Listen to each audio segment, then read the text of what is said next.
Hello, hello, everybody. Sharyn Sheldon here from Content Sparks. And today we're going to be talking about experiential marketing, also called event marketing, engagement marketing.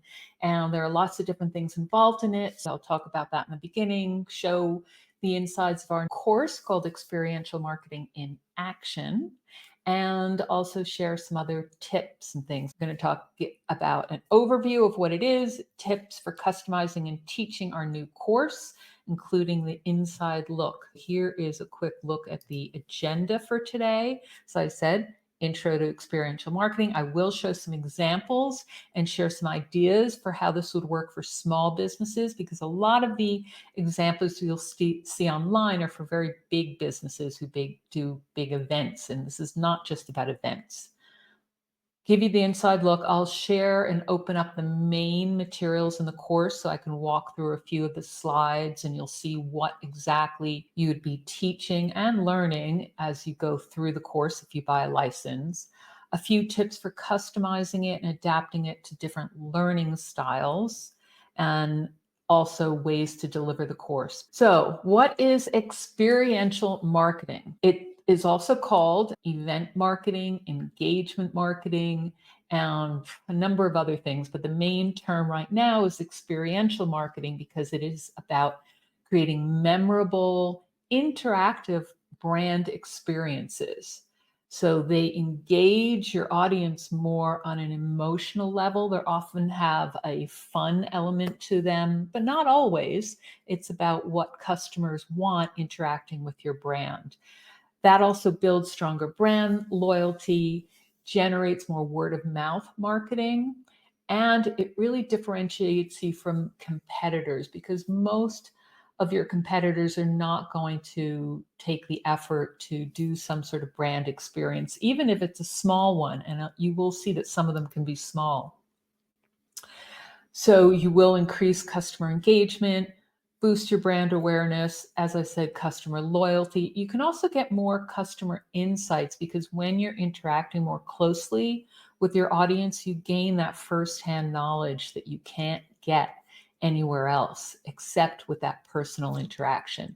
And it can be a lot more cost effective than traditional advertising, because you get higher conversions and people get to know, like, and trust you more, which increases that conversion rate and makes it easier to sell. You don't have to reach as many people as traditional advertising. Examples, you've probably seen a lot of these before, things like a pop-up shop or an event, a booth at an event, an interactive product demonstration, whether it's in person or online, getting people to try things out and you guiding them. Virtual reality experiences are a form of experiential marketing, maybe not as accessible for a small business, but it's one of the options, especially as technology is evolving and becoming more accessible to small businesses. Community workshops, classes, events, things like little yoga in the park type thing is very much part of an experiential marketing. That's more for offline businesses, but classes can be online, hands-on workshops. Something like a branded photo opportunity. That's something where people can take a picture of something with your brand. That can be user-generated content too, where you're having your audience take pictures of themselves using your product. You will see, and I'll show you a couple examples of big brands that do this experiential marketing, but it's perfectly accessible, low budget for small businesses, both product and service. So you can do an in-store online workshop or tutorial that's live where people are interacting. That doesn't have to be a big group. A social media challenge or contest, things like that, user-generated content where people are taking pictures or doing a video or something else related to your product. Doesn't have to actually be using your product. It could be something related to it also. A local community event, so sponsoring, if you're working with local businesses, this is a perfect opportunity for them to do something locally, which gives them brand awareness, but involves their audience. Virtual tours, behind the scenes content. Anytime you're doing something like a tour, live tour behind the scenes, or giving people the opportunity to tour around your product where there's some sort of interaction. And there's various software for that. You can see big brands doing that. Like IKEA does a thing where you can arrange your room, but more and more technology is evolving where even a small business could do that. Something like a customer appreciation day. Again, that's a type of experience for customers where maybe you just do it for your VIP customers. What could some of these look like for service providers? You could have things like a personal branding coach could do a DIY headshot day, and that could be virtual or in person. So virtual, you could guide people through using their smartphones to do their own headshot. You could team up with a photographer and do something locally if you work with local businesses. An accountant could do a tax prep Q&A call or in person. A freelance writer could do a content review clinic, having people share their content and giving feedback on it, which motivates them to want to use the freelance writer. A web designer could do a demo with real-time web design for one person. Real estate broker, for those virtual home tours, could go and do a live 360 walking from room to room. Social media manager could do a live Instagram audit. Again, getting people involved, doing some sort of Zoom call. You've heard a lot of these things before, I'm sure, and they're all part of experiential marketing. A life coach could run a vision board party online, and that helps people create their visions, which then makes them want to work with the life coach. A business consultant could do some sort of knowledge bar with micro lessons. That can be almost like a mini membership site where there are little tiny bite-sized lessons on different topics. So it gives people a taste, and they could be live or recorded in that sense. Podcast producer could do a 5-minute pro podcast recording or guide people through, which could be, again, live or virtual. So it's any type of demo where there's audience input and they're actually experiencing things. And experiential marketing does try to tap into different senses. That's one of the things it covers in the course, trying to get the smell and taste and movement and feel and things like that. So tasting events, product sampling are also parts of experiential marketing. Before I give you the course overview, I will share a few things I found online. These tend to be ones that are from big brands when you're looking for actual examples. For instance, here was one from food truck promotions. So a food truck is another type of experience, experiential marketing. And this company showed examples of things that they've done. The Beat the Heat, you can have an event where the food truck comes up. You can see pictures of different things they've done with photos. So that's one type of thing. They actually have a thing on event marketing and experiential marketing. So there is a difference. It's not just about events.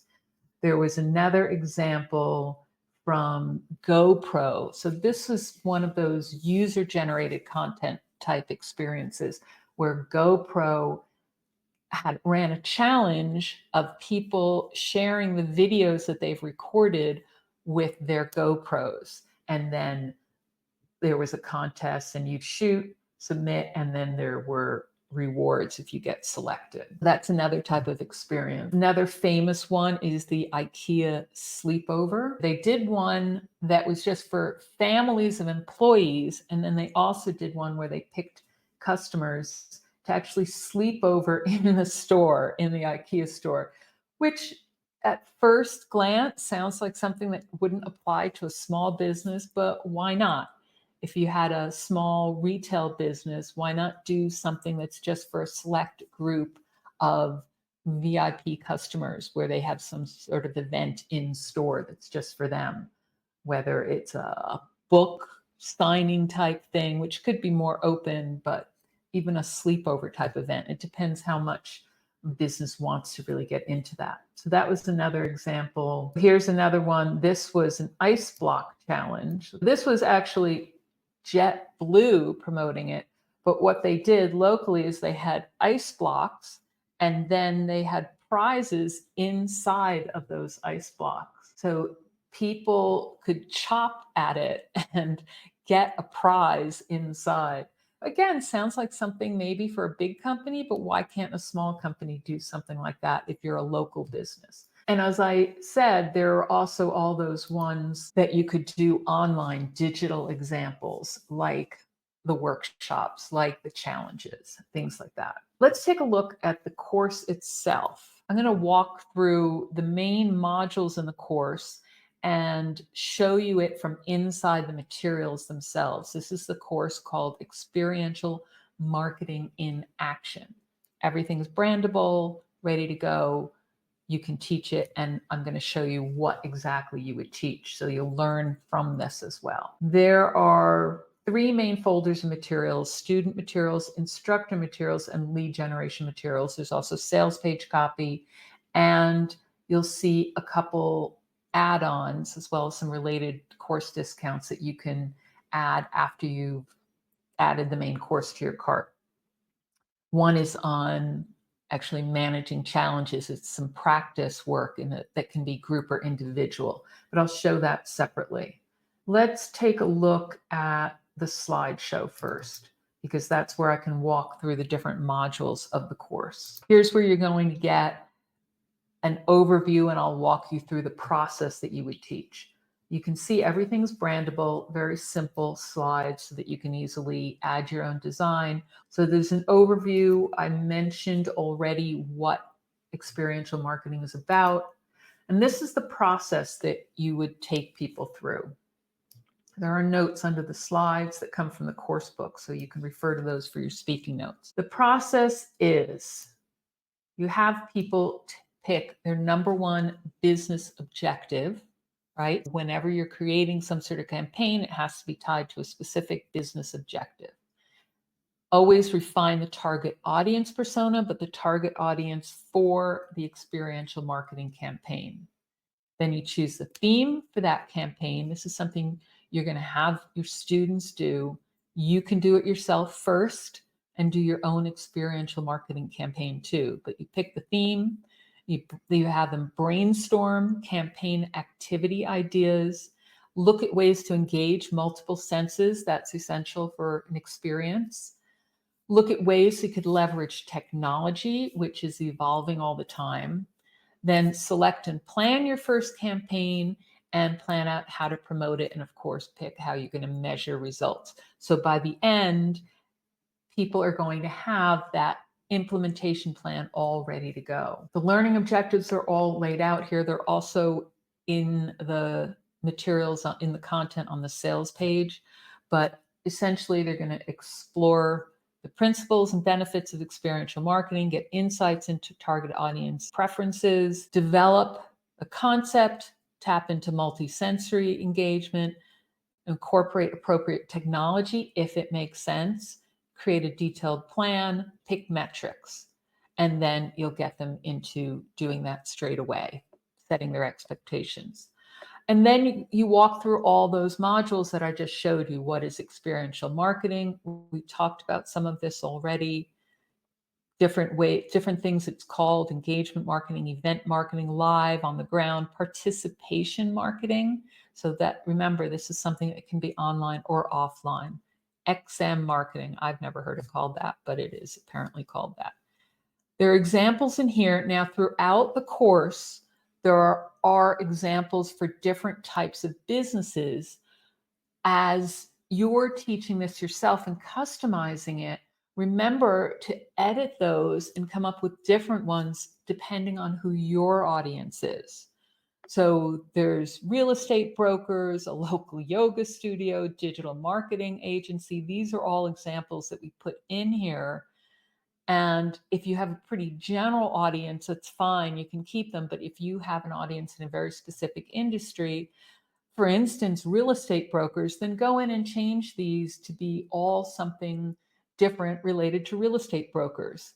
Go into ChatGPT or Claude and ask it for 10 examples of experiences that a real estate broker could do, and then just replace these. That's how easy it is to customize these and leverage some AI while you're at it to make it even easier. You don't just have to pull it out of your head. You get some ideas and then adjust them. A pet spa day, home decor, e-commerce store. These are all different things that there's a fashion brand, upcycled fashion workshop. So different ideas. Only do the ones that are relevant to your audience and then add to them. And you'll point out any business can do it. Now, there are 7 key principles. These things would apply to any campaign. It needs to be aligned to the business, authentic, customer-centric, memorable, interactive and engaging, immersive, and integrated into the business. There are some notes, as I said, underneath, so that'll help you with guiding your own speaking and explanation of each of these. So you don't have to come up with it. And then there's more about the benefits. You'll go through all of that, and I'm not going to run through more of that. Now, remember, at each module, you have to have people implement, take action on what you've just been teaching them. So there's an action guide that does go with each module and action steps for each one. And there's separate worksheets as well. So while I'm here, let me just show you what I mean on that. Because the core materials that you really need to teach this, to teach it as a minimum viable course or a minimum valuable course, would be the slideshow for recording any videos or presenting, plus that student action guide, which guides them through all the different steps. So if I go into the student materials, the detailed content is in this course book. That's where we also pull those notes that are under each slide. So you can do this as a handout, but if you're doing a minimum viable course and you don't want to use this yet, just focus on the key points are also in a cheat sheet, but this has the different images from the slides as well as the action steps at the end of each module.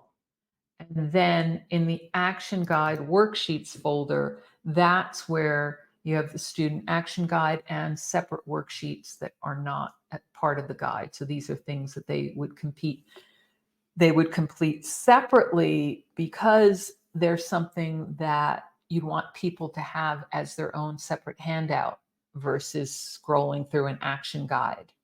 That's why we pull some of these out and don't make them part of the action guide. So the action guide itself, it goes along with each module, looks like this. And one of the modules broke up into separate lessons because otherwise it would have been too big. And you'll see there's places for people to fill in after each module.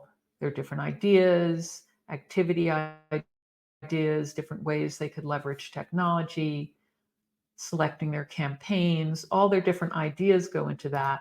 And then there are the separate worksheets that help them with those action steps. So here is one where they do kind of a case study example where they identify what's experiential in each of these. Now, again, depending on who your audience is, you might want to change these to something else. Take the full example, put it into ChatGPT, paste it in, and ask it for another example that follows the exact same flow, has the same elements, but is for XYZ industry. And then you can get something that matches up, has the same flow and format, tell it to use your style and tone if necessary, but this is set up to be relatively generic. And we've got several different ones so that it can apply to different types of industries. So farm to table, empowerment retreat, cozy living room makeover challenge. And these are case studies, so they're ways for people to actually practice identifying what's experiential here. And then there's some templates for them to also fill in information, a psychographic data template for gathering information on different areas of psychographics for their audience. And if they don't have the information, they could always just make a rough guess if they already know their audience well. Otherwise, it always helps to do some survey and research, and there's ideas in the course on that. Here's another one with examples that are practicing figuring out sight, sound, touch, taste, smell, identify those elements in an existing campaign. Again, create different ones if your industry, your audience won't relate to these. But there's a variety so that it can appeal to different people. So virtual fashion, tech for tomorrow, expo. There are 3 in each of these. And then the last couple things of worksheets are a campaign content worksheet. So this is for deciding on content of your first experiential marketing campaign. So again, you have this as a separate handout because rather than people having to go back into their action guide for the actual content that they have to create, they put it into a separate worksheet that they can pull out when they need it for actually running that campaign. And then there's also a campaign planner in a spreadsheet. Anyone could use a project management tool as well for this sort of thing, but we've also laid it out in a spreadsheet so they can plan the activities, budget, timeline, promo tactics, metrics, and there's even an example of one filled in. Again, change it if your audience is different and you don't think they can relate to this. Make it something completely different. But this is just one example. And again, you can give it to ChatGPT or Claude and ask it to follow the exact same flow, keep the same elements, keep the same format, but do it for a different industry. So let's go back over to the slides. Actually, there is one more thing in the student materials I should show you, which is that cheat sheet. So I mentioned that for a minimum viable course, you could just use the slides and the action guide plus the worksheets, but you can also use this cheat sheet, which is an outline of the course that has all the key points. Edit anything you need to, but you could either do this as one PDF that's a kind of cheat sheet for students, or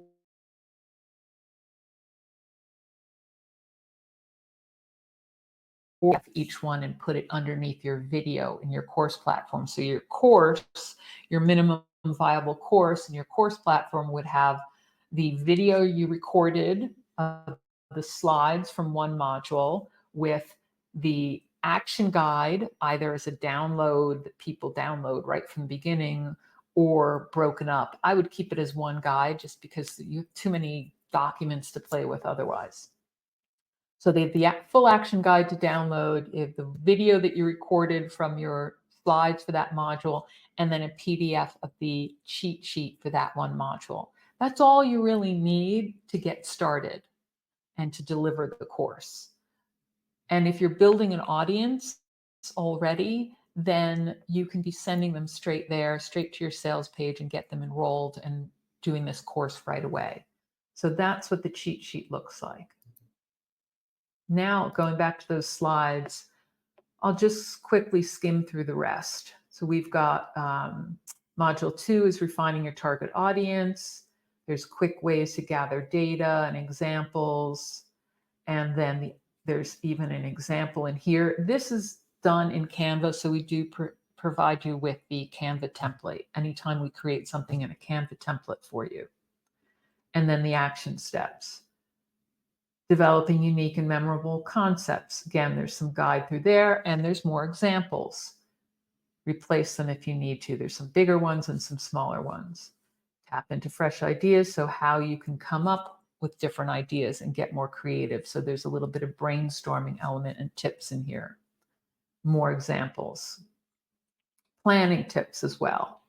And then once they've gone through that, we talk about the different multiple senses and emotions. So an experiential marketing campaign should have some element of engagement with the senses. You can't employ all the senses because if it's online, especially, you're not going to be able to get something like taste and touch unless you're sending out maybe a product sample to people and then having them demonstrate it or record a video of themselves using it. That would be something that would engage those senses. You have to get a little bit creative here. So this makes it much more memorable, anything that uses more than one sense. And there's several different ones in here. We go through, you want to appeal to different ones, but there are also examples again. So coffee, fashion, real estate, all these different things, book writing, retreats, nature walks, online business coach can still do live webinars with guided visualization. So you're getting different senses there, adding background music for more of the hearing, tactile workbook. So again, get creative. Just because it's an online or service business doesn't mean that the marketing campaign can't employ more than one sense and make it interactive and experiential. So there are tips on that. And then you go into the module on technology and innovation. Now, we're not going through specific tools. That's always very difficult to do if you want to have an evergreen course. But you can suggest ones based on your industry. So we're giving you some guidelines with ideas of different types of technology that's out there. And what you can do is just go through the ones that would be relevant for your audience, or pick out one or two tools that you already know or have researched. Otherwise, you will need people to do their own research based on what they're going to use. So why research all these different tools if they're going to only use one? That's a waste of time. So you don't want to have people doing that. They should only be looking at the one that they're going to use that makes sense for them. Things like an online platform. That one you probably have some experience with already, and you could recommend one. Webinar software, an online platform of some sort. Messaging apps, QR codes, so that kind of thing. There's so many sites out there that do this, that do scannable QR codes, live streaming, live posting. So have them pick ones that make sense for the type of technology or campaign they want to do, but you could pick out ones that you actually have used before. And let's see, there's some ideas. There are a few different ones mentioned in here. So you take a look at those if you want to mention them, and maybe open them up and take a quick look to see what's involved in each of them, because we did provide a few different things in here. Touch screens, kiosks, so lots of different things. All right, let's just go through all of these. There's even some tips for if there's tech problems, tech troubleshooting. And there is a separate workshop or a separate bonus on that I'll show you in a sec. So there's action steps there, and then they get into the actual planning. So they select and implement, create a implementation plan for promoting it and running it. So there's a few different things in here. There's examples of different things. And again, you can adjust those based on your industry or use it as is, and all the different things they have to do, costing, campaign goals, SMART goals, all the usual stuff that's absolutely essential in planning out any type of campaign. And then promotion tactics as well. So I'll skim through that. There's a template for an announcement. That's in Canva, and we do provide you, again, the Canva template. I think that's over in the student materials in the graphics folder. Yeah, there's one with Canva graphics. So you just open up the PDF in the Canva templates, and there's a link to get that in the Canva, which is free. We don't use any paid images when we do those because we want you to be able to do it. So there's templates, promotion tactics, and then they go through and they actually get tips for during the campaign, post-campaign, all different tips that you would go through. And then finally, they plan that out. Measuring, again, they have to pick metrics. There's ideas in here for different types of metrics you can track. Oh, also important to make sure there's an ROI, more examples, and then next steps and priorities. So that's the whole slideshow. I showed you the slideshow, the action guide, the course book, the cheat sheet, a few different things in there that you would get. Those are the core materials, the student and instructor materials. Now, you're going to want to build an audience of people that you can sell your course to, and that's where the lead generation materials come in. There's a lead magnet you can use, some follow-up emails for nurturing them, and then there's some bonus blog posts for driving traffic and social media posts. So the lead magnet in this case, we vary them a lot from course to course. So sometimes it's a report, sometimes it's an assessment or a quiz or a checklist, whatever would be valuable for that particular topic. Those opt-in reports are not always the best thing. But in this case, we've done it as 10 experiential marketing ideas for small businesses. So if someone is interested in experiential marketing, they're going to want to sign up for this guide. And it gives 10 ideas, pop-up shops, description, how to implement, examples, interactive product demos, all different things, 10 different ones, and you put your URL to your sales page at the end. If you have people signing up directly, give this as a handout so that they don't miss out on it. All right, that's the lead magnet. And then, as I said, there's also some follow-up emails. You can schedule these to follow up after somebody opts in for your lead magnet, your freebie, and then blog posts, social posts, etc. I won't go through all of that. And the last thing in the main course is sales page copy. Use this as the basis for your sales page and edit it. There's different placeholders in here. Use a template. I use Thrive Architect and use the same template each time for our sales pages. Once you have something set up, it becomes easy to just add in your copy and make it different for each course.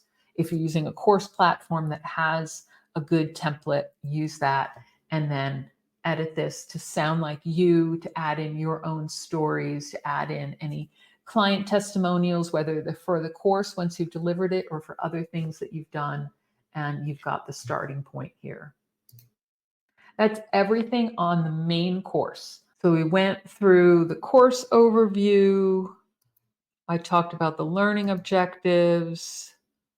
I went through all of these different things in the course materials. Customization tips. Some of these things I mentioned, you can adapt the examples for specific industries.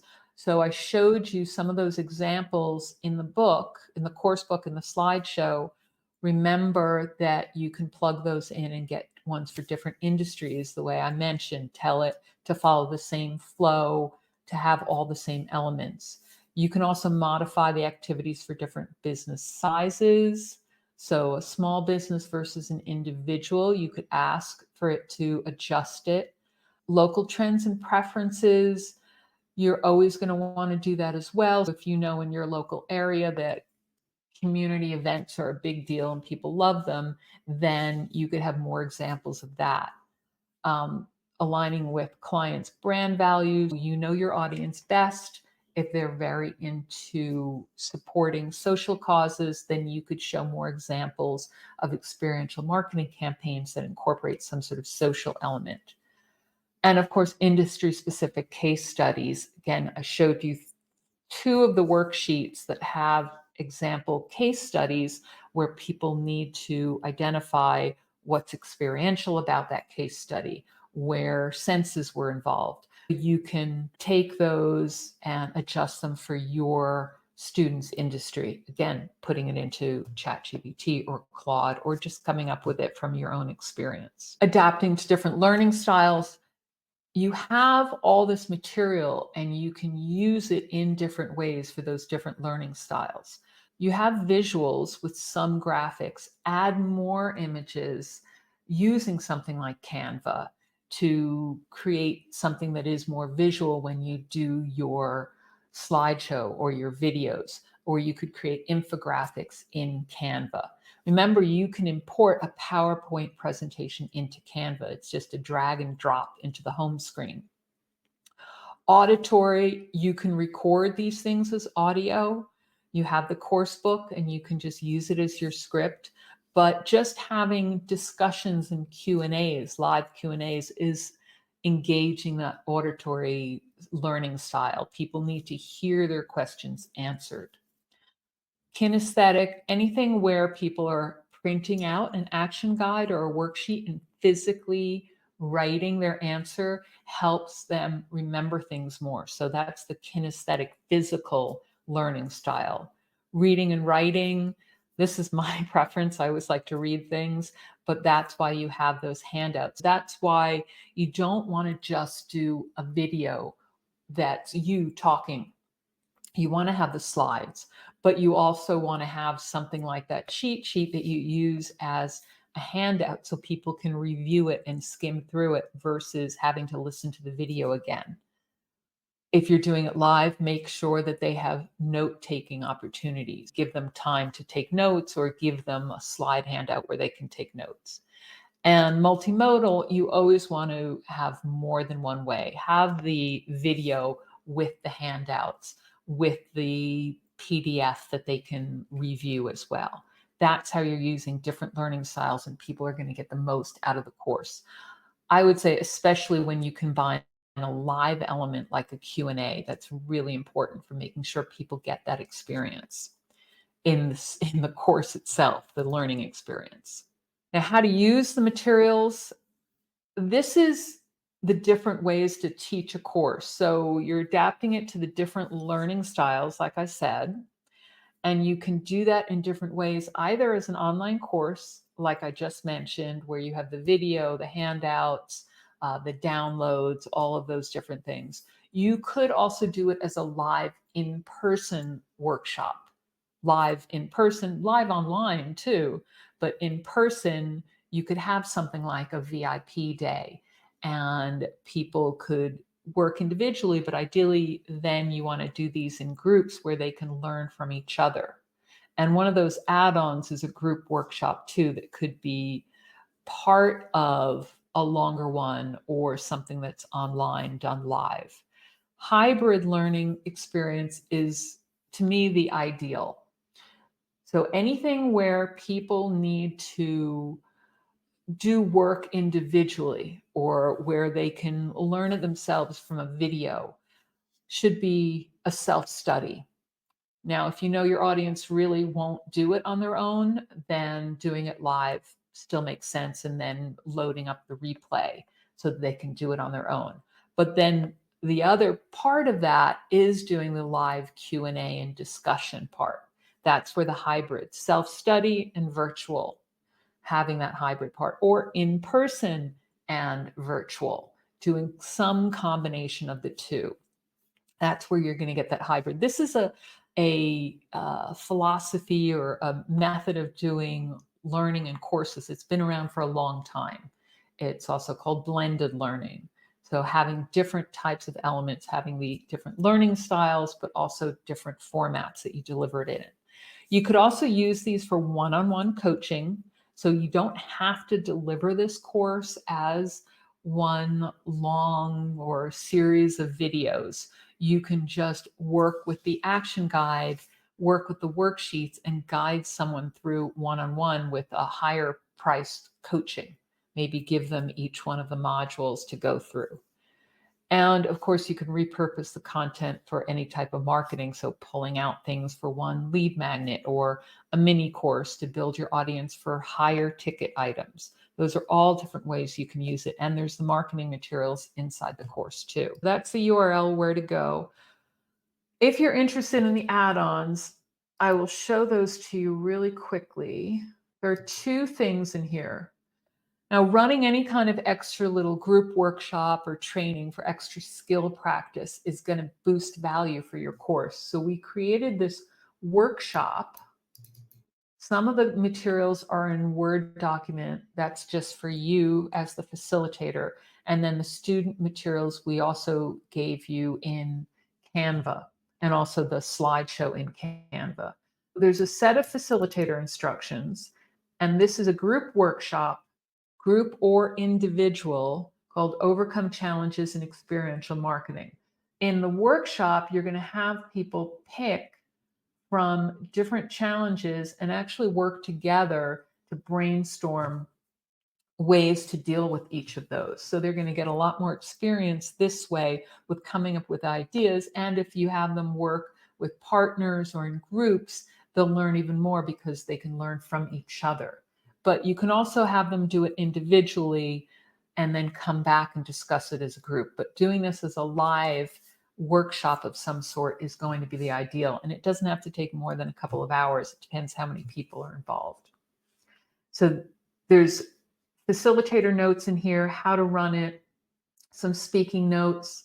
You're going to need to go through and introduce experiential marketing again, even if you're doing this during the course as an add-on for one of the modules. It helps to just go through it again to review it, and then it guides through the different things. So there's a discussion overview. You see there's all these notes you can follow.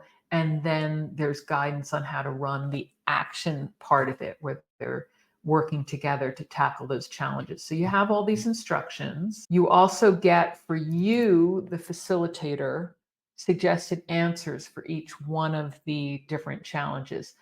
The challenges are based on different areas where there could be a problem when running an experiential marketing campaign. So you have resource allocation is one, and there are 3 different examples in here that individuals, groups in your workshop could work on, and you have suggested answers so that when you're guiding the presentation afterwards and the discussion after people have worked on it themselves, you have some ideas to work with.